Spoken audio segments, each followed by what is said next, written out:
Terima kasih. Ini ada pertanyaan, guru tidak digaji. Baik, Bapak Ibu yang berbahagia yang dirahmati Allah Subhanahu wa taala.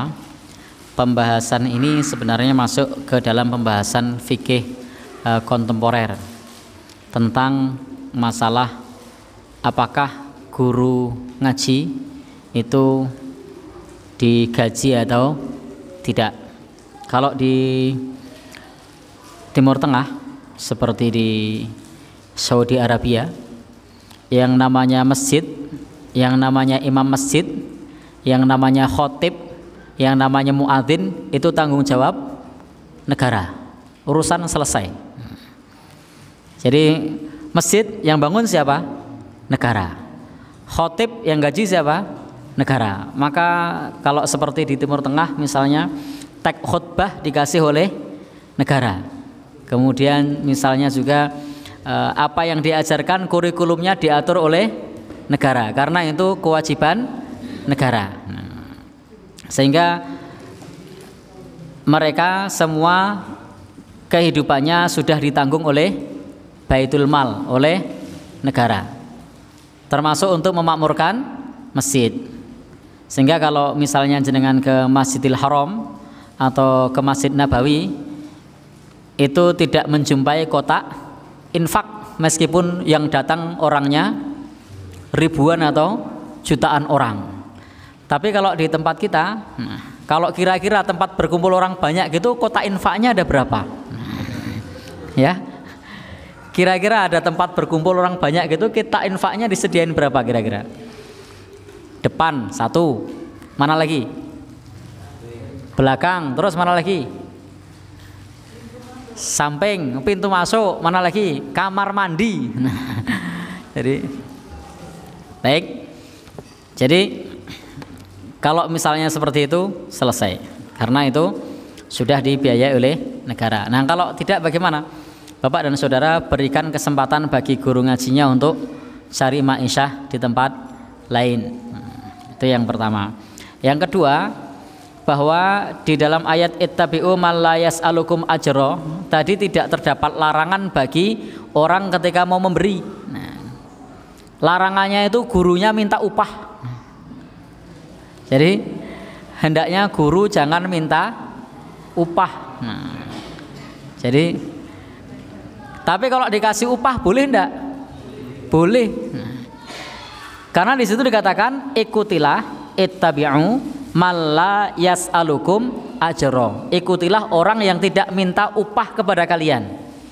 Jadi kalau ada orang datang kepada kalian, kepada kita, kamu saya ceramai, bayar saya. Jangan mau. Jadi karena perintahnya adalah ikuti yang tidak minta upah. Sehingga di sini memang ada pembahasan para ulama, silang pendapat di kalangan para ulama, bolehkah guru ngaji pasang tarif? Apakah itu sama dengan meminta upah? Ini memang silang pendapat di kalangan para ulama. Tetapi saya secara pribadi memilih pendapat bahwa jika kemudian ketika mengajarkan ngaji itu diberi upah, maka itu tidak mengapa dia untuk menerima. Tetapi kalau kemudian meminta, maka itu tidak sesuai dengan nas ayat yang saya sebutkan tadi. Jadi di situ adalah perhatian kita kepada kata meminta. Maka sebaiknya guru ngaji menjaga muruahnya.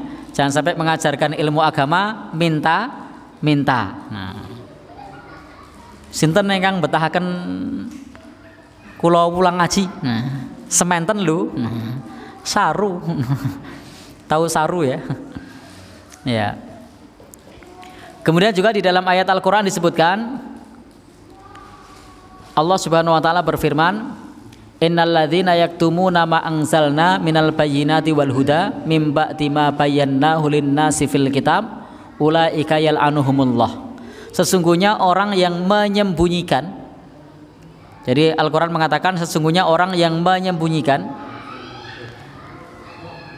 Innalladzina yaktumuna ma anzalna minal bayyinat. Apa yang kami turunkan berupa penjelasan-penjelasan.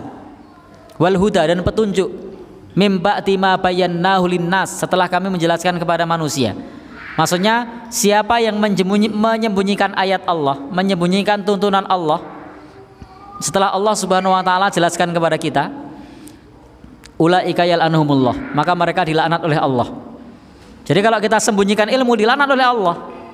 Maka mengajarkan ilmu itu kewajiban sebatas kemampuan dan kapasitasnya.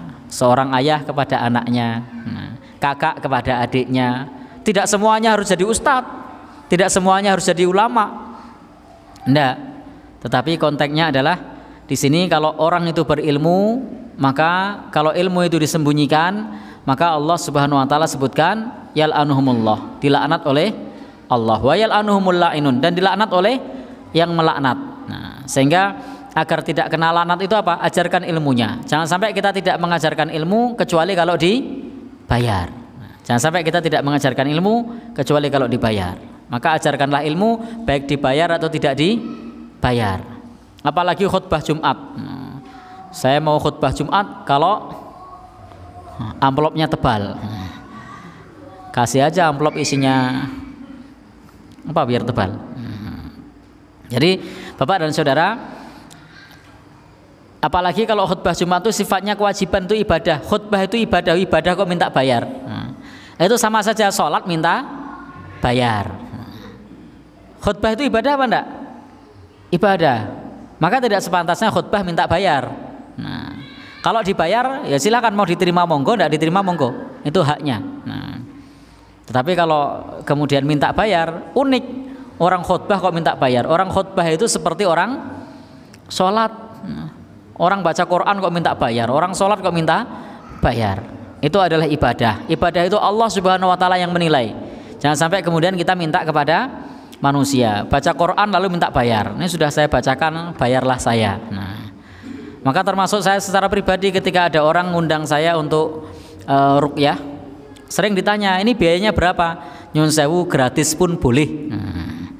Karena saya tidak bermaksud untuk membaca Al-Quran minta bayar. Jadi tidak sepantasnya kita membaca Al-Quran, mestinya kita membaca Al-Quran ini minta pahala dari Allah, membaca Al-Quran kok minta bayar. Ini ibadah, jangan minta bayaran dari manusia, tapi mintalah bayaran dari Allah Subhanahu wa ta'ala. Allah Subhanahu wa ta'ala yang memberikan pahalanya.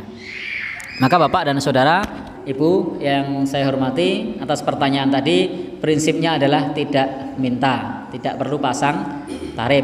Kalau dikasih mau diterima monggo, tidak pun juga monggo. Itu kepada yang bersangkutan. Kalau memang secara ekonomi mapan, secara ekonomi kuat, maka lebih baik guru ngaji itu memberi.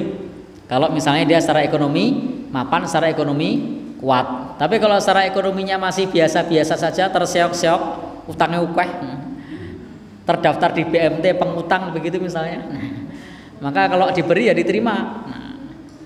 Allah alam besar.